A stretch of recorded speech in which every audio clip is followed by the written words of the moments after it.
The Octagon Mansion is said to be one of the most haunted mansions in the state of Virginia, and it's located in Wytheville. Now, it's a Civil War museum, but you can also have dinner with a ghost and investigate the place for yourself. Now, in 1870, construction began on the house by Dr. Henry Quincy Adams Boyer. That's a hell of a name. But he done changed his mind after he started constructing it and decided to move to another county to start a hospital. So then he sold it to the Reverend. And that's Reverend Dexter A. Snow, who also had a church next to the house. Now, he'd live in the house till the 1890s and serve up the good word of the Lord, and then he would sell the house to a Mr. James Gleaves. And Mr. Gleaves would be the one that had the wings added up there. Yeah. Now, y'all, in the 1950s, a lot of people like to claim that this house right here was used for polio victims because there was an epidemic in the state of Virginia, but only like 17 people passed in Wytheville from the polio, and this house was never used for a polio hospital.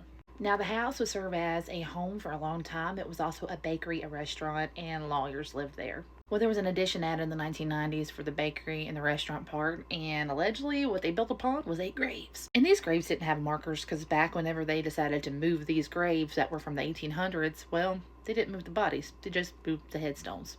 I'd be haunting everybody up in there. I'd be shaking pants legs under the table and moving stuff around just messing with people up in there. Because ain't no grave gonna hold me down, especially if they're having fine dining above my body. And from the 1990s till a couple of decades later, the mansion would sit vacant until Debbie and John Cushman would lease the property and try to restore it. And John has been a collector of Civil War artifacts since he was 5 years old. And he wanted to open up the doors to the museum to use the funds to restore the building and also display all the artifacts and teach people about the war.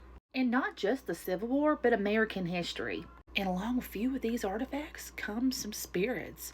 Now, they have attachments to some of the items that are on display here at the museum.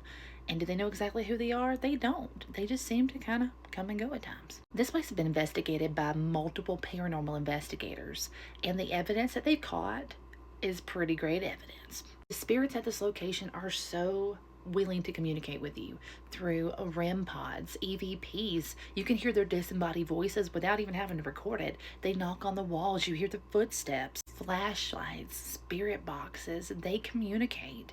They also show up in pictures. And one of the spirits that show up the most in these pictures is the Reverend himself.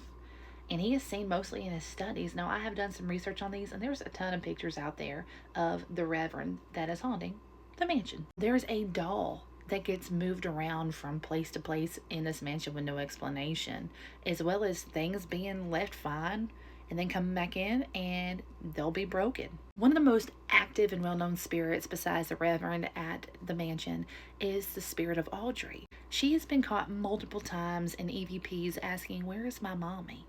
She will move balls and objects through the house, and she is very, very willing to communicate and intellectually. The spirits in this mansion are good spirits. There is no reported evil, nothing that's going to attach itself to you and follow you home. This place right here is a genuinely great haunted place. Oh, that's the doll that moves around by itself. Cool, huh? I forgot to add that in the restaurant area where the bakery was, those 8 spirits where those graves are, they haunt that room too, and they will communicate also. Have you ever been to the Octagon Mansion in Wytheville, Virginia? Let me know right there in the comments. Have you investigated it? Do you want to have dinner with the ghost? Let me know in the comment section. And y'all, you know what to do. Hit them buttons and don't forget to follow me for more paranormal stories.